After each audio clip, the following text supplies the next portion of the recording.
شیخ تھے، وہیں پر سرکار غوث اعظم بغداد کی بہت بڑی کاروباری شخصیت بھی تھے، تاجر بھی تھے، بزنس مین بھی تھے سرکار غوث اعظم۔ پڑھا رہے ایک دفعہ سرکار سالم کی بات میں عرض کرتا ہوں، جناب غوث اعظم پڑھا رہے ہیں اپنے شاگردوں کو، اور 70,000 کا اجتماع آپ کی محفل میں ہوا کرتا تھا۔ ان 70,000 میں سے ایک ایک مجلس میں 70 تو جنازے اٹھا کرتے تھے۔ سبحان اللہ۔ تاثیر کا یہ عالم تھا، اور تاثیر صرف اخلاص سے پیدا ہوتی، خلوص سے پیدا ہوتی تاثیر۔ آپ پڑھا رہے ہیں شاگردوں کو، اور آپ یہ بھی کتنے حیرت کی بات ہے کہ 360 کتب ہر وقت غوث اعظم کی چوکھٹ پہ حاضر رہا کرتے تھے۔ یعنی خود آپ غوث ہیں سرکار غوث پاک، یہ 360 اکتاب وہ ہر وقت ہی سرکار غوث پاک کی بارگاہ میں، گویا پوری ایک روحانی کیفیت۔ حضرت علی بن ہیتی وہ بھی انہی اکتاب میں سے ایک کتب تھے۔ اور ایک بات ذہن میں آ گئی، آپ کی مجلس میں سرکار غوث پاک ایک دفعہ روحانیت دیکھیں، آپ خطبہ اور تقریر فرما رہے ہیں کہ سرکاری علی بن ہیتی کتب ہے، وہ بیٹھے بیٹھے مسجد کے اندر دیوار کے ساتھ ٹیک لگا کر بابو شیخ جو غوث پاک کا مدرسہ ہے بغداد میں آج بھی موجود ہے، اسی نام سے موجود ہے بابو شیخ، یہ وہ مدرسہ تھا جو غوث اعظم کو آپ کے پیر صاحب سے منتقل ہوا تھا۔ سبحان اللہ۔ تو سرکار غوث پاک خطاب فرما رہے ہیں تو حضرت علی بن ہیتی مسجد کے ساتھ دوران خطاب ٹیک لگا کے سو گئے۔ یہ آپ کی مجلس کی روحانیت کی ایک جھلک آپ کی خدمت میں عرض کر رہا ہوں۔ ٹیک لگائی مسجد کی دیوار کے ساتھ اور سو گئے۔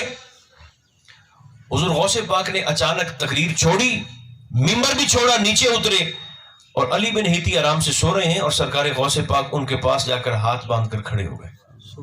وہ سو رہے ہیں، آپ کھڑے ہو گئے، تو تھوڑی دیر کے بعد سرکار غوث اعظم واپس تشریف لے گئے۔ جب علی بن ہیتی جاگے بیدار ہوئے تو لوگوں نے پکڑ لیا، جو شاگرد تھے آپ کے ساتھی تھے، انہوں نے کہا یہ راز ہمیں بتائیں۔ آپ سو گئے، غوث پاک نے خطبہ چھوڑا، آپ کے پاس کھڑے ہو گئے ہاتھ باندھ کر۔ تو علی بن ہیتی کہنے لگے کہ آپ نے خطبہ چھوڑ کر، ممبر چھوڑ کر میرے پاس جلوہ گری اس لیے فرمائی کہ جیسے ہی میں سویا تو میرے خواب میں مصطفیٰ تشریف لے آئے، حضور تشریف لائے، تو پھر میرے شیخ نے مناسب نہیں سمجھا کہ حضور تشریف لائے ہیں تو میں ممبر پر بیٹھ کر خطبہ دیتا رہا۔ تو آپ کی نگاہ لوگوں کے ظاہر پر نہیں ہوتی تھی، لوگوں کے دل پر بھی توجہ کرتے تھے، لوگوں کی روح پر بھی توجہ فرماتے تھے سرکار غوث اعظم۔ تو تاجر بھی تھے، بزنس مین بھی تھے، پڑھا رہے ہیں دنیا سے بے رغبتی کیا ہے، استغنا کیا ہے، بے نیازی کیا ہے۔ ایک شخص بھاگتا ہوا ہے اور کہنے لگا حضور وہ جس بحری جہاز پر آپ کا سامان تجارت نہیں آ رہا تھا؟ فرمایا ہاں حضور، ابھی خبر ملی ہے کہ وہ سارے کا سارا جہاز ہی غرق ہو گیا، پانی میں ڈوب گیا۔ آپ نے فرمایا الحمدللہ۔ سرکار غوث پاک نے فرمایا چونکہ ہمارے پاس تو ساری نعمتیں ہوتی ہیں۔ امام غزالی سے کسی نے پوچھا تھا حضور سنائیں، آپ نے فرمایا حال یہ ہے کہ اللہ کی نعمتیں کھا کھا کے دانت ٹوٹ گئے ہیں، مگر طبیعت میں شکر کا جذبہ پیدا نہیں ہو رہا۔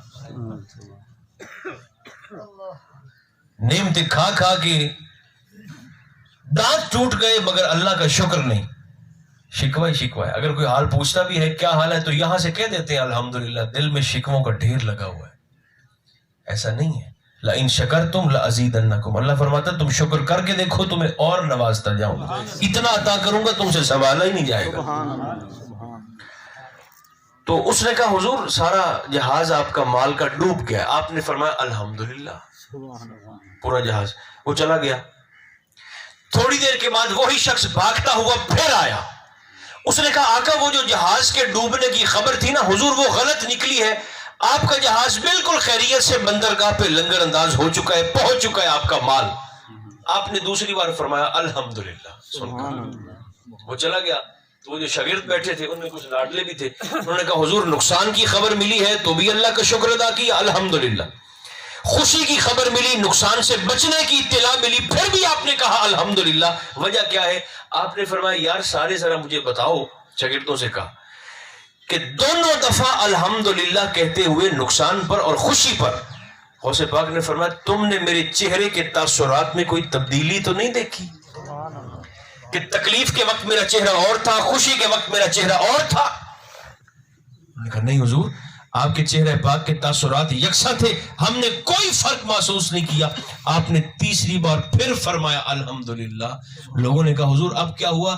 فرمایا اللہ کا شکر ادا کر رہا ہوں جس رب نے میرا دل دنیا کے مال سے نہیں جوڑا، اپنی رضا کے ساتھ جوڑا۔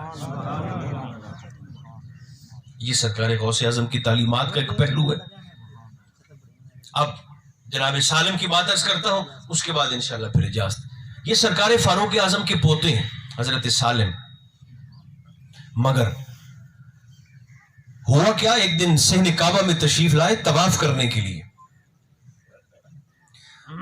اور طواف کر رہے ہیں تو مکہ کے گورنر کو پتا چلا کہ سرکار فاروق اعظم کے پوتے آئے ہیں طواف کے لیے، تو وہ آپ سے ملاقات کے لیے آیا۔ مکہ کا گورنر طواف کرتے کرتے وہ آپ کے سامنے آیا، سلام کیا، آپ نے جواب دیا۔ تو آپ نے پوچھا کہ صرف ملاقات مقصد تھی یا کوئی حکم بھی ہے؟ تو گورنر نے کہا حضور میرا دل یہ چاہتا ہے کہ آپ مجھ سے کچھ مانگیں تاکہ میں آپ کو دے دوں۔ حضور میں اس لیے، ایک تو مقصد تھا سلام، اور ایک یہ دل چاہتا ہے کہ آپ مجھ سے کچھ سوال کریں تاکہ میں آپ کو عطا کر دوں۔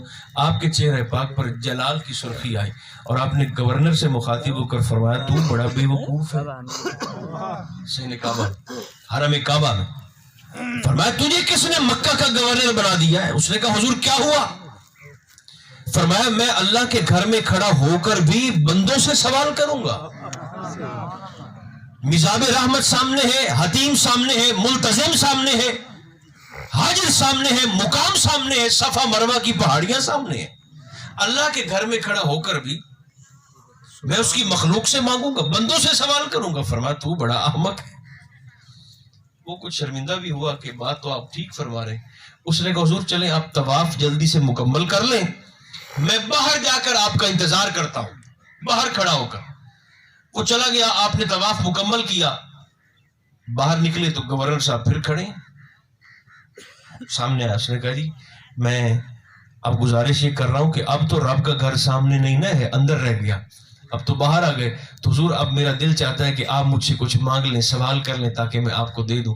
آپ نے فرمایا اچھا بڑا ضروری ہے؟ اس نے کہا حضور میرا دل چاہتا ہے، ضروری ہے۔ آپ ارشاد فرمائیں۔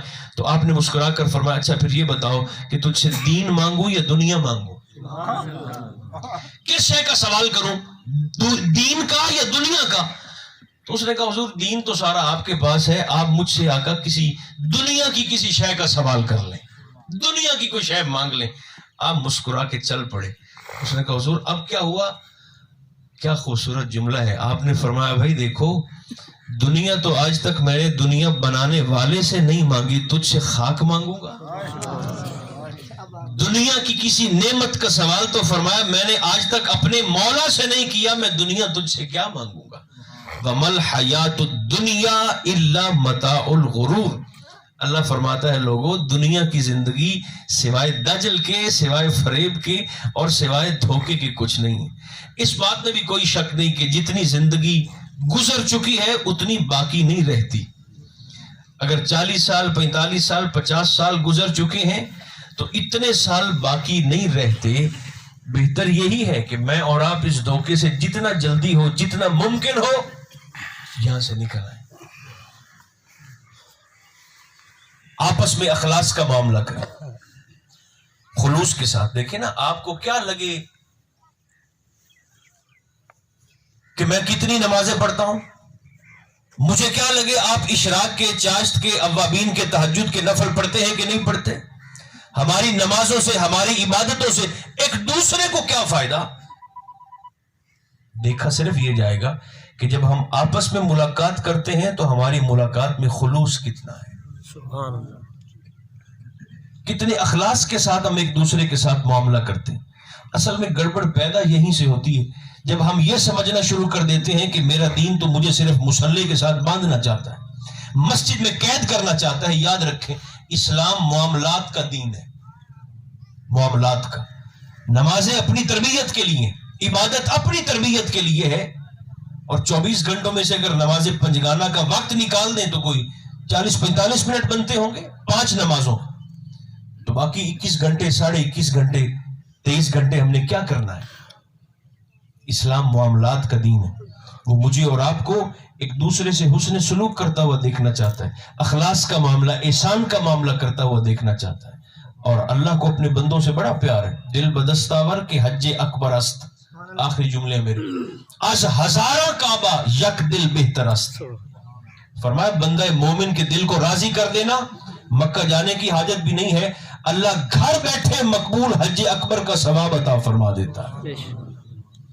اور اس کی وجہ صرف ایک ہے, از ہزارہ کعبہ یک دل بہتر است. 1000 کعبوں سے, ایک آدھا نہیں, 1000 کعبوں سے بندہ مومن کا دل اس لیے افضل ہے کہ کعبے کے کوٹھے میں تو خدا نہیں رہتا, لیکن مومن کے ٹوٹے ہوئے دل میں ضرور رہتا. سبحان اللہ. اللہ کو بڑا پیار ہے اپنے بندوں سے. اور اگر کسی شخص کو چاہیے کہ مجھے اللہ کی محبت ملے تو اسے اللہ کے بندوں سے پیار کرنا چاہیے, جو اہل سنت کا طریقہ رہا ہے روز اول سے. دیکھیں نا, جتنے دوست یہاں تشریف فرمائے ہیں, آپ کی نسبت کسی نہ کسی فقیر کے ساتھ تو ہوگی نا. تو یہی ہمارے صوفیاء کی تربیت کا انداز بھی رہا ہے. سنی شیعہ دیوبندی وہابی کو تو چھوڑے نا, ان کے پاس تو ہندو سکھ عیسائی یہودی بھی اگر آ کر بیٹھتے تھے تو وہ بھی اپنی طبیعتوں اور دل میں ٹھنڈک کا, یعنی ایک سکون کا کیفیت لے کر پھر آپ کی مجلس سے باہر نکلا کرتے تھے. یہ اہل ایمان کا طریقہ ہونا چاہیے. خدا کرے ہماری یہ محفل اللہ حضور کے وسیلہ پاک سے مرحوم مار صاحب کے حق میں قبول فرمائے. ہماری خطاؤں سے صرف نظر فرما کر اللہ میرا اور آپ کا خاتمہ بھی ایمان پر فرمائے. صلی اللہ تعالی علی خیر خلقہ محمد و آلہ و اصحابہ اجمعین برحمتک یا ارحم الراحمین.